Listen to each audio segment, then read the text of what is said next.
welcome to Grant's Old Mill. My name is Jonas and I'll be your tour guide for today. This mill isn't the original mill, but a replication of what we think the mill looked like. The mill was built in 1974 to celebrate the 100th anniversary of Winnipeg, while the original mill was built in the late 1820s. And it was built by Métis leader Cuthbert Grant and was the first water-powered mill west of the Great Lakes. Uh, while the okay, the mill was envisioned to supply flour to the Métis and the Red River settlement. While the intentions were good, the success of the mill was not because of spring floods that would often have damage and wash away the original dam, uh, which led to rebuilding and repairing being very costly, and ultimately, after 3 years, it was abandoned. But the machinery used in the milling process was transported to Grantstown, now known as St. Francois Xavier. Okay, is anybody familiar with how flour is made? No? Okay.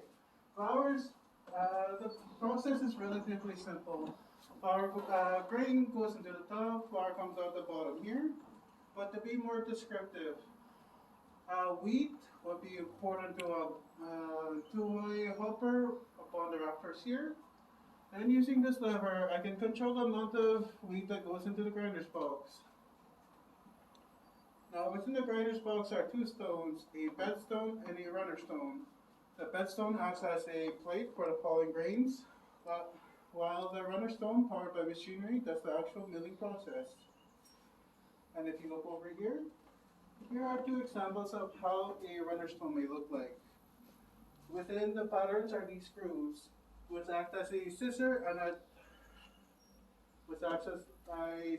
and helps break down the grain into flour.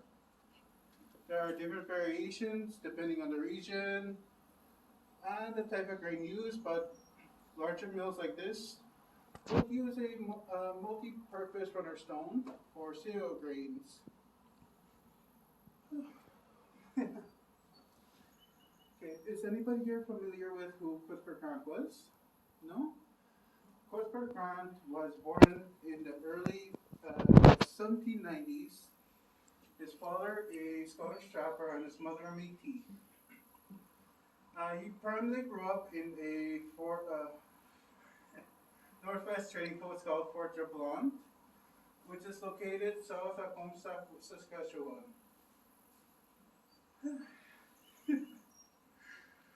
When his father died when he was 8 years old, he was under the guardianship of William McGilvery, and when he was 10 years old, he was taken to Montreal to study. That was where he was Christianized, and if you look over here at the wall, here's a document about his baptismal.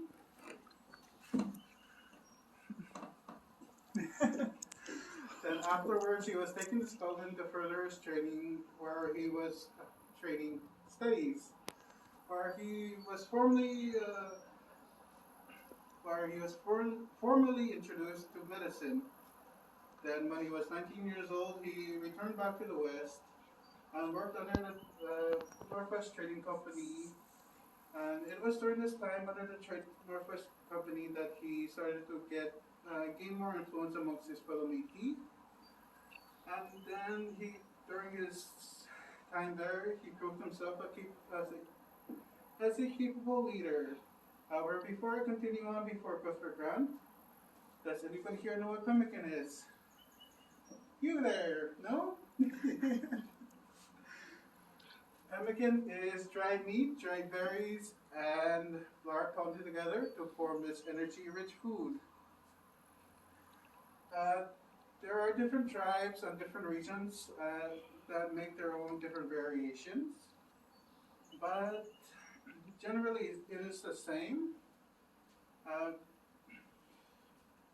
It is very important to that specific time period because in the mid-1810s there was a food shortage which led to settlers slowly starving.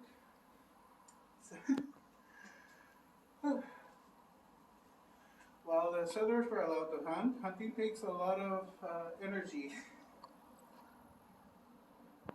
Okay, I'm done.